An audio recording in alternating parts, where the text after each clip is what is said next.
What's up, guys? Welcome to the vlog. It is Tuesday. I didn't get as much footage I wanted to on Monday, but I'll explain here in a bit. But before I do that, check this out. So there's this place in my city that does $1 tacos on Tuesdays. Been going there for almost every week for a couple months. It's so good. Just finished those tacos, but after I posted my video last week, I realized there's something I needed to clarify. Yes, my fiance got a new apartment, but I'm not living there. I'm not moving in until we get married in November. I'm not even sure if anyone caught that or was going to say anything, but just wanted to clarify just in case. Also, another update, I found a job. So I started yesterday. Went well. Today was my second day. I'm actually getting the hang of things pretty quickly, so that's going good.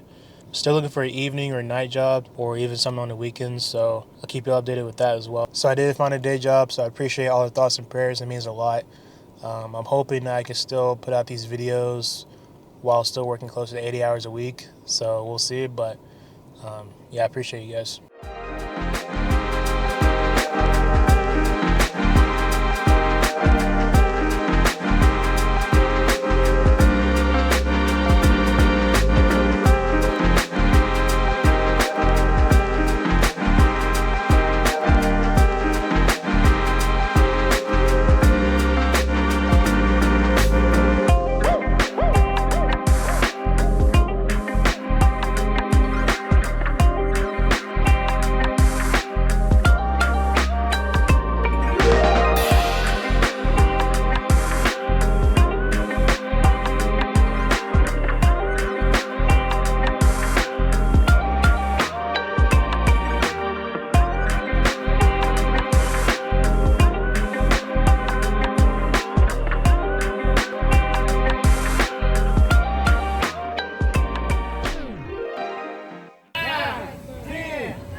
He's going to fall at 22, 15, 16, 17, 18, 19, 20, 21, 22! Next day, ghost me.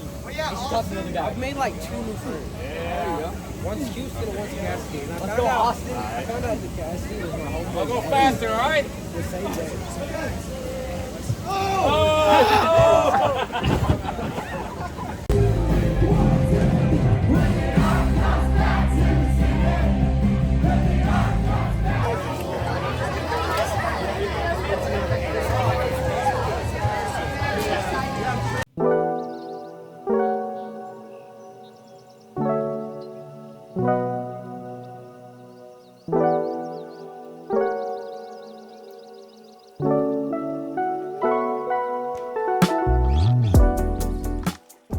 I just finished eating, so I'm going to go ahead and show you guys what I've been working on the last couple months.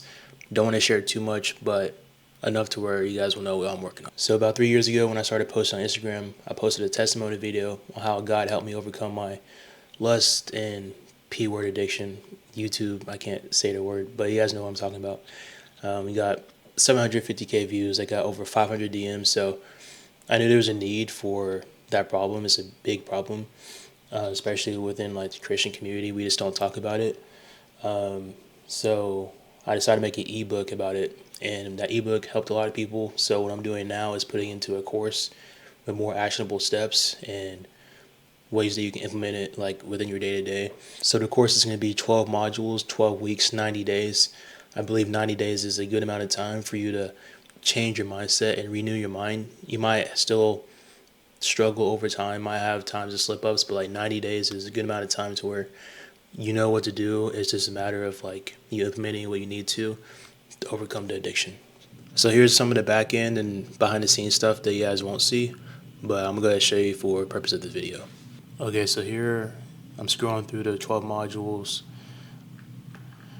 and then I've been working on all these slides. They'll have all the information you need, action steps, scripture, prayer for every section. So super excited to get this out. There's a lot that goes into a course, so I still have quite a bit I got to do, but I hope by like October I can get it out. That's the goal. So I still got to finish some of the slides and then record all the videos, edit them, record the 1 hour free training video I'm going to promote as well.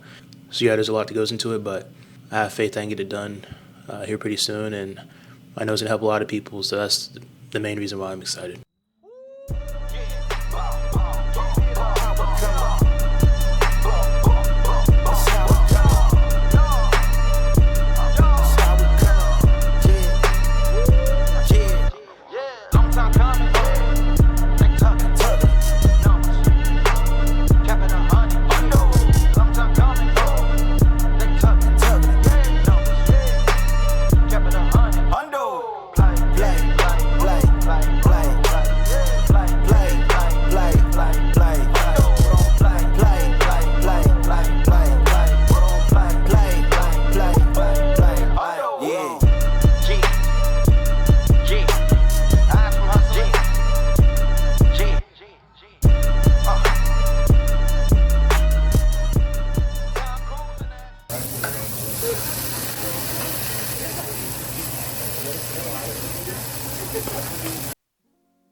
So I started my new job about 2 weeks ago, and I started to realize something. And before I say this, I don't mean this with any disrespect. This is just what I picked up within the short time I've been there. I see people from all walks of life, all different age groups, and not for all of them, but a lot of them just seem content and comfortable. I understand there's times in life where you might have come out of a hard season where you're working a lot, you want to take some time to chill and recover.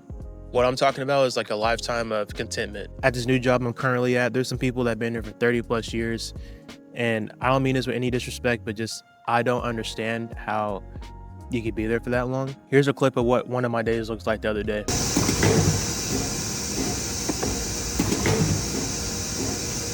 I wouldn't say that's 100% of your day. Like there's transitions and stuff that we do have breaks and stuff, but like 80% of the time, that's what my day looked like. And not everyone does the same thing, but for the most part, everything you do is pretty mundane and you do the same thing all day. There's nothing wrong with being content or comfortable.